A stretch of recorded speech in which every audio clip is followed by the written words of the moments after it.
오늘은 거듭나는 삶에 대해서 이야기하려고 합니다. 네, 오늘 오전 예배 들으신 분들은 오늘 무슨 주일인지 들으셨죠? 네, 삼위일체라고 들었습니다. 그런데 이게 저도 설교를 막 준비하고 있는데 그렇더라고요. 이게 머릿속에 뭔가 개념이 있는데, 자, 목사님 설명해 주세요 하면 이제 이게 뭐라고 해야 되지? 이게 말로 안 나오는 그런, 되게 많이 듣고 많이 알아왔지만 막상 교회 많이 다니신 분께 한번 물어보세요.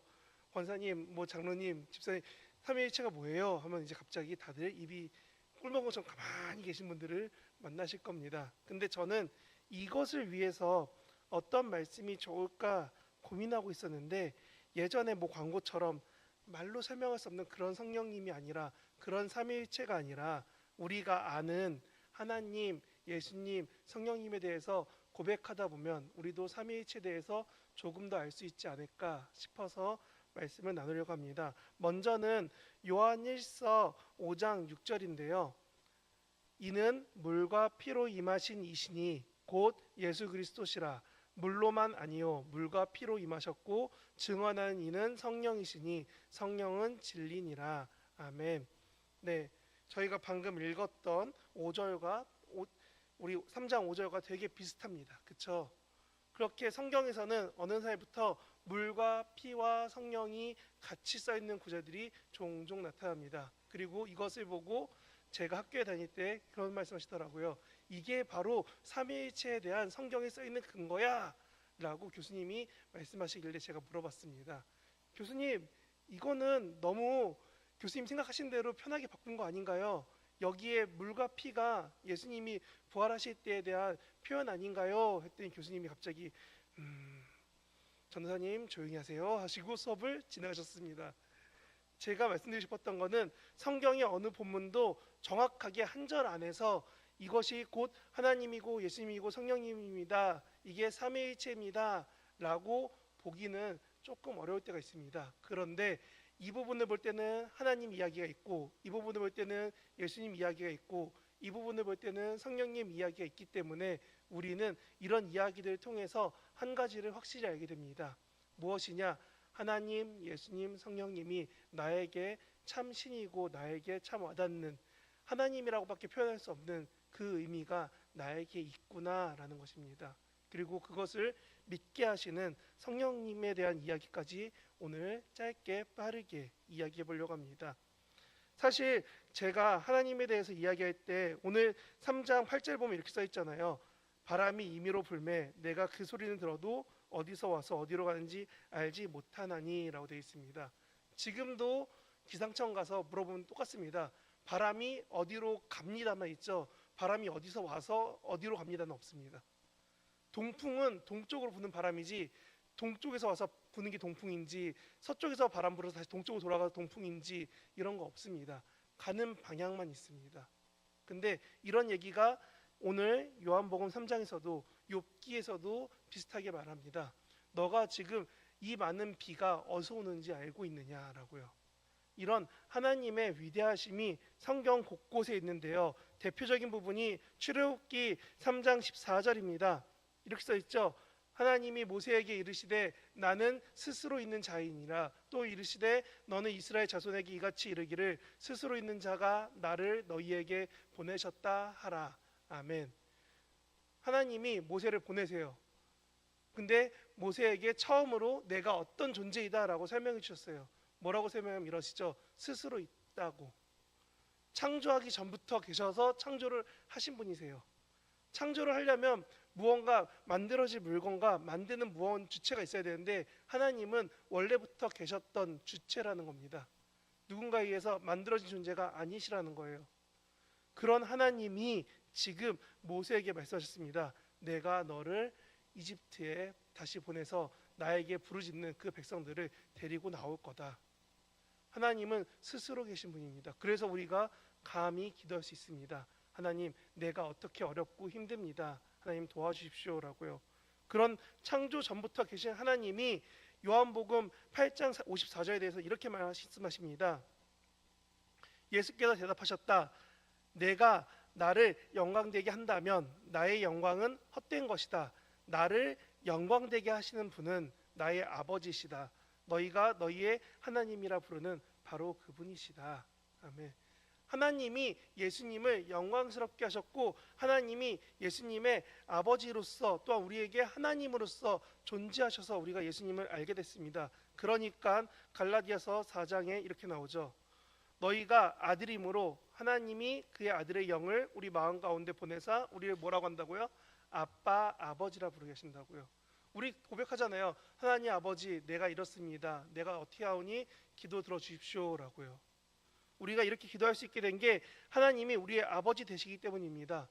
처음부터 계셨던 그분이 우리의 아버지가 되시고 그분이 우리가 아버지가 부를 때 뭐라고 하시냐면 에베소서 1장 17절에서 이렇게 말합니다. 하나님을 알게 하신다라고요. 우리가 하나님을 그냥 아버지신가? 우리가 고백해야 돼, 기도해야 돼, 신인가? 라는 게 아니라 그분이 어떤 분인지 성경을 통해서 설교를 통해서 기도하는 가운데 하나님이 알게 하신답니다. 그렇게 하나님이 알게 되고 하나님이 아버지가 되셨을 때 우리를 자녀 삼으신 것을 알게 하시고 우리로 하여금 하나님께 기도할 수 있게 하나님의 사랑을 누릴 수 있게 하신 분이 하나님이십니다. 네, 여기까지는 되게 쉽습니다. 무슨 말이냐? 되게 위대한 분이, 되게 크신 분이 하나님이시구나 하면은 거의 맞아요. 저희가 생각하는 게. 근데 그 다음부터가 어려워집니다. 예수님입니다. 저희가 교회 지금은 십자가가 가려졌지만 원래 교회 십자가 되게 많았잖아요. 항상 뒤에나 옆에나 어디 십자가 있었잖아요. 그 십자가가 왜 존재하고 왜 많아졌냐 하면 옛날에 사도행전 이후에 교회가 만들어질 때에 제일 많은 이단이 예수님 때문에 나옵니다. 자, 저희 예배 때 사도신경 같이 고백하시잖아요. 거기에서 제일 긴 부분은 예수님 이야기입니다. 왜? 예수님 가지고 이단이 많이 나왔다는 겁니다. 근데 대표적으로 저희가 두 구절만 찾아볼 건데요. 요한복음 8장 42절입니다. 이렇게 써 있습니다. 예수께서 이르시되 내가 하나님께로부터 나왔음이라 나는 스스로 온 것이 아니요 아버지께서 나를 보내신 것이다. 아멘. 그래서 예수님이 많은 것들을 가르치시고 기적을 행하시고 고치셨어요. 아프고 힘든 사람들, 병든 사람들 고치시고 배고파하는 사람들 오병이어 칠병이어 하면서 먹이시고 그들에게 하나님 나라를 알려주셨어요. 그런 예수님의 대단하심을 우리는 예수님의 신성이라고 합니다. 그리고 또 한 가지 요한 2서 1장 7절입니다. 이렇게 쓰여 있습니다. 미혹하는 자가 세상에 많이 왔나니 이는 예수 그리스도께서 육체로 오심을 부인하는 자라. 이런 자가 미혹하는 자요 적 그리스도이니라고 써 있습니다.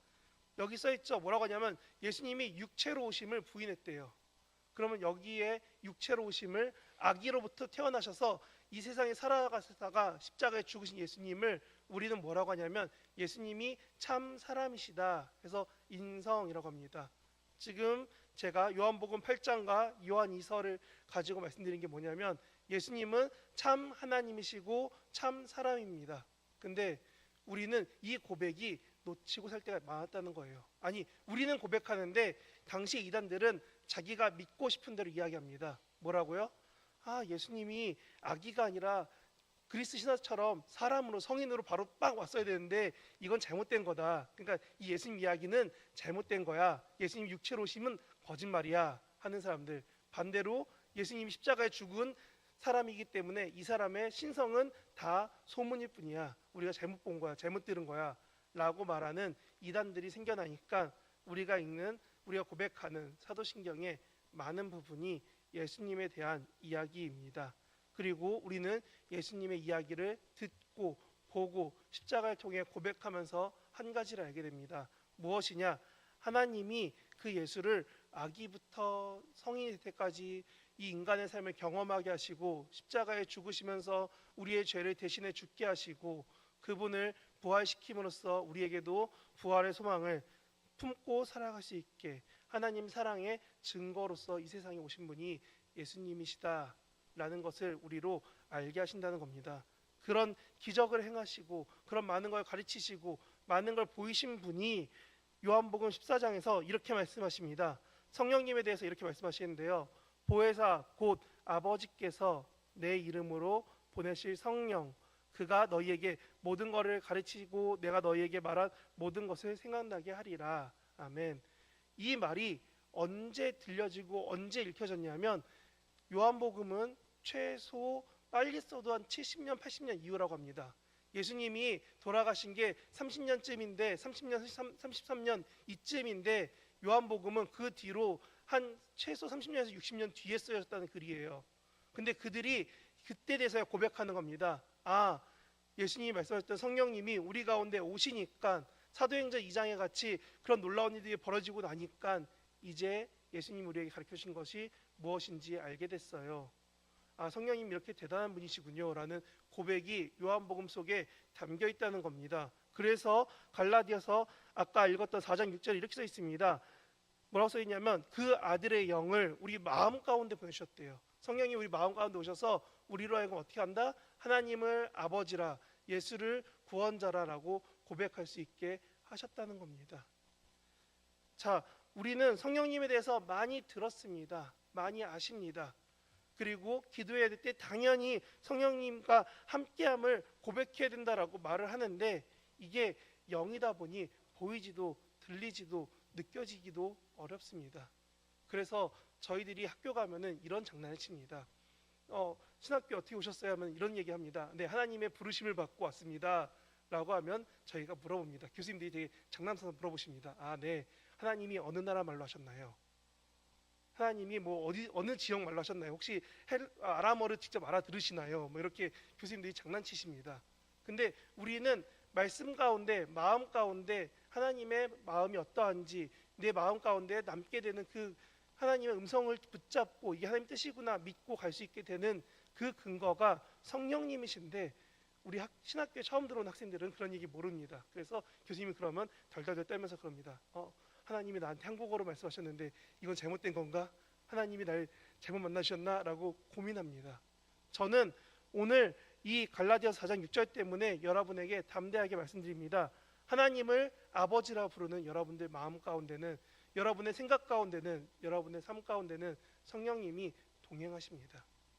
그 동행하심을 믿는다면 저희는 알 수밖에 없습니다. 하나님이 우리를 지으시고 크신 분이시라는 거, 예수님이 우리에게 진짜로 오신 사람이면서 신이시라는 거, 그리고 그 예수님의 육체 이후에 성령님이 오셔서 우리 각자가 어디에 있든지 성령님과 함께 살 수밖에 없도록 하나님이 동행하신다는 것을 우리는 알게 됩니다. 그 믿음이 있기 때문에 우리는 오늘 말씀이 매우 중요해집니다. 오늘 말씀 7절에 이렇게 써 있습니다. 내가 내게 거듭나야 하겠다는 말을 놀랍게 여기지 말라라고요. 예수님이 지금 이 니고데모에게 답하십니다. 너가 거듭나야 돼. 근데 이 거듭남을 니고데모는 생각합니다. 아, 내가 엄마 뱃속에 다시 들어갔다 나오면 됩니까? 라는 매우 단순하고 당시 시대 상황적으로만 생각했습니다. 근데 예수님이 뭐라고 하시냐면 너가 영으로 거듭나야 된다라고 말합니다. 우리가 세례를 받습니다. 세례할 때 물을 붓죠. 그것을 우리는 뭐라고 하냐면 내가 물속에 잠겨서 죽습니다 라는 의미로서 물을 붓는다고 우리는 알고 있습니다.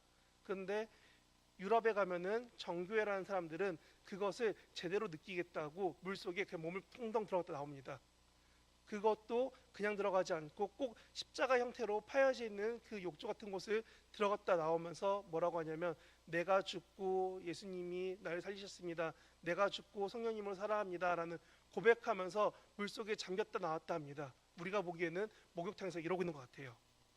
그렇게 왔다 갔다 하는데 그걸 몇 번씩 하는데 그들의 삶에서 이 고백이 무엇이냐면 그렇게 내가 매일 하나님만 생각하면서 죽겠습니다 라는 고백이 그들의 행동 가운데 남아있다는 겁니다. 갈라디아서에서 바울이 말했습니다. 내가 매일 그리스도 때문에 죽노라 라고요. 근데 우리는 이것을 교회에 와서 기도할 때 회개할 때만 찾습니다. 하나님 내가 죽습니다. 하나님 내 죄를 용서해 주십시오. 이럴 때만 죽습니다 찾고 평상시에는 안 찾잖아요. 그러니까 저는 그 삶이 무엇인지에 대해서 로마서 8장 12절부터 17절에 이렇게 쓰여 있는 것을 함께 읽어보기 바랍니다. 로마서 8장에 이렇게 쓰여 있습니다. 그러므로 형제자매 여러분, 우리는 빚을 지고 사는 사람들이지만 육신의 빚을 진 것은 아닙니다. 우리는 육신을 따라 살아야 할 존재가 아닙니다. 여러분이 육신을 따라 살면 죽을 것입니다. 그러나 여러분이 성령으로 몸의 행실을 죽이면 살 것입니다. 하나님의 영으로 인도하심을 받은 사람은 누구나 다 하나님의 자녀입니다. 여러분은 또다시 두려움에 빠뜨리는 종살이의 영을 받은 것이 아니라 자녀로 삼으신 영을 받았습니다. 그래서 우리는 그 영으로 하나님을 아빠, 아버지라 부릅니다. 바로 그때 그 성령이 우리의 영과 함께 우리가 하나님의 자녀임을 증언하십니다. 자녀이면 상속자이기도 합니다. 우리가 그리스도와 함께 영광을 받으려고 그와 함께 고난을 받으면 우리는 하나님의 정하신 상속자요 그리스도와 더불어 공동 상속자입니다. 아멘. 제가 거듭남에 대해서 고민하고 있을 때 이 말씀이 제 생각 가운데 그리고 여러 가지 찾는 자료 가운데 눈에 밟히게 됐습니다. 그래서 저는 여러분에게 담대하게 말씀드립니다. 여러분 그리스도와 함께 그 영과 함께 살아간다면 여러분이 하나님의 자녀이고 그 삶을 사는 것이 곧 거듭남이라는 겁니다. 근데 그 거듭남의 방법에는 이사야서 6장에 이런 표현이 있습니다. 이사야가 고백하고 있을 때 무언가 날아와서 이렇게 말합니다. 이것이 너의 입술에 닿았으니 너의 악은 사라지고 너의 죄는 사하해졌다라고 말합니다. 네, 내려주셔도 됩니다. 우리가 어느 순간부터 회개하지 않고 하나님 앞에 깨끗해지지 않고 우리가 하나님의 말씀을 우리 삶에 채우지 않았을 때 우리는 거듭남의 삶을 살지 못합니다. 그래서 오늘 7절에 말하는 것처럼 거듭나야 된다면 저는 두 가지 구절을 말씀드립니다. 첫 번째 베드로전서 1장 3절입니다. 우리 주 예수 그리스도의 아버지 하나님을 찬송하리로다. 그의 많으신 긍휼대로 예수 그리스도를 죽은 자 가운데서 부활하게 하심으로 말미암아 우리를 거듭나게 하사 산 소망이 있게 하시며. 아멘. 말씀 그대로 띄워주세요. 저희는 아니요 앞에 거요. 네, 배전 거 한번 띄워주시겠어요? 네, 감사합니다. 네, 여기 보면 이렇게 써 있죠. 우리가 하나님을 아버지 하나님을 찬송할 때에 그리고 예수님의 부활하심을 믿을 때에 우리를 거듭나게 다시 살게 하신 산 소망이 우리에게 있을 거다라고요. 우리는 이 믿음 가지고 살아가는 것이 거듭남입니다. 그리고 이것에 대해서 요한 2서 6장은 이렇게 말하고 있어요. 6절은 이렇게 말합니다. 이것은 그 사랑입니다. 우리가 그분의 계명들을 따라 걸어가는 것입니다. 이것이 그의 계명입니다. 여러분이 처음부터 들은 대로 예수 그리스도 안에서 걸어가야 한다는 것입니다. 우리가 그 사랑 안에서 걸어가야 한다는 것입니다. 이게 바로 거듭남입니다. 여러분, 하나님이 오늘 니고데모에게 예수님 통해서 말씀하신 거듭남이 나와 먼 얘기가 아니라 내가 하나님을 알게 되고 내가 예수님을 진정으로 고백하게 되고 성령님을 통해 내 삶이 어떠한지를 찾아간다면 내 삶의 동행하심 가운데 나는 거듭날 수밖에 없습니다. 왜냐하면 말씀이 그렇게 말하잖아요. 사랑 안에서 우리가 걸어가고 행하고 살아가기 때문입니다. 오늘 이와 같이 살아가려면 여러분은 어떻게 해야 될까요? 아까 열심히 찬양했습니다. 자녀들은 예언할 것이요 청년들은 환상을 보고 아비들은 꿈을 꿀 것입니다. 언제요? 주의 영이 임하면. 우리가 수련할 때 열심히 찬양할 때 주의 영이 임하는 것이 아니라 우리가 말씀 붙잡고 기도하는 그 자리에서 하나님의 위로하심이 동행하심이 함께할 것이고 내 마음 가운데 그 사랑이 넘쳐날 때 내 옆에도 그 사랑이 흘러가게 됩니다. 그래서 저는 삼위일체를 어떻게 알고 어떻게 지킬 거냐가 아니라 말로 표현할 수 없는 그 삼위일체가 여러분의 삶 가운데 사랑으로 증거된다면 나타난다면 이제 그 사랑 가지고 세상에 증언하며 증인으로 살아주십시오. 그것이 삼위일체의 주일로서 아까 목사님 말씀하신 우리의 반절기 1년의 반을 보내는 이 주연절에 살아가는 우리에게 가장 중요한 삶과 믿음이 될 것입니다. 이와 같이 하나님의 사랑 붙잡고 하루하루를 살아내시는 저와 여러분 되시길 진심으로 바랍니다.